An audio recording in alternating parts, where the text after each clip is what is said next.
Kilala ko na siya. Embiid. Joel Hans Embiid, binyansagang The Process, isang Cameroonian professional basketball player para sa Philadelphia 76ers ng National Basketball Association. Naglaro sa kolehiyo sa koponan ng Kansas Jayhawks, siya ay na-draft na pangatlo sa pangkalahatan ng 76ers sa 2014 NBA Draft.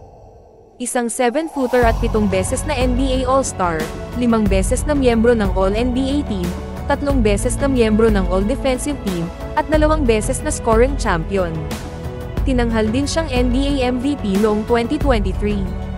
Ipinanganak sa Yaoundé, Cameroon noong 15 ng Marso taong 1974 kina Thomas at Christine Embiid.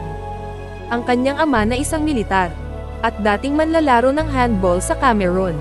Habang ang kanyang ina ay isang dedicated housewife na nagpapatakbo ng Arthur Embiid and Angels Foundation sa memorya ng kanyang nakababatang kapatid na si Arthur na namatay sa isang aksidente sa sasakyan sa Cameroon sa edad na 13 noong 2014. Lumaki si Joel sa paglalaro ng volleyball at soccer at hindi kailanman nilayon na maglaro ng basketball. Gusto ng kanyang ama na siya ay maging isang volleyball player dahil ito ang makapagpapatuloy sa kanyang pag-aaral. Habang ang kanyang ina ay umaasa namang si Joel na maging isang doktor.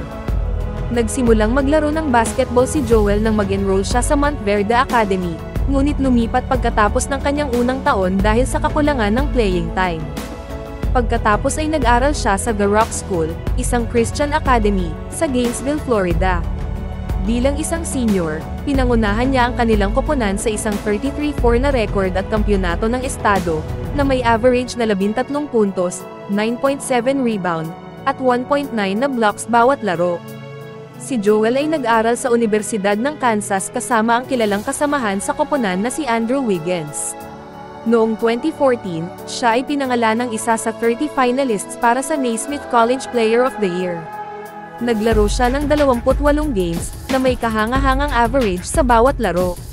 Pagkatapos ay nakakuha siya ng Big 12 Defensive Player of the Year at tinanghal din na second team All Big 12. With the third pick in the 2014 NBA Draft, the Philadelphia 76ers select Joel Embiid from Yaoundé, Cameroon, and the University. Sa unang 2 taon bilang isang Sixers ay sinalanta siya ng mga pinsala dahil sa bali ng navicular bone sa kanyang paa. Kalaunan ay pinasiyahan siya na hindi na maglaro sa panahon ng 2014-15. Matapos mawala ng buong season, nagdusa si Embiid sa pag-urong sa kanyang paggaling matapos na ang isang CT scan ay nagpakita ng mas kaunting paggaling kaysa sa inaasahan. Tumagal ng 2 taon ang healing process.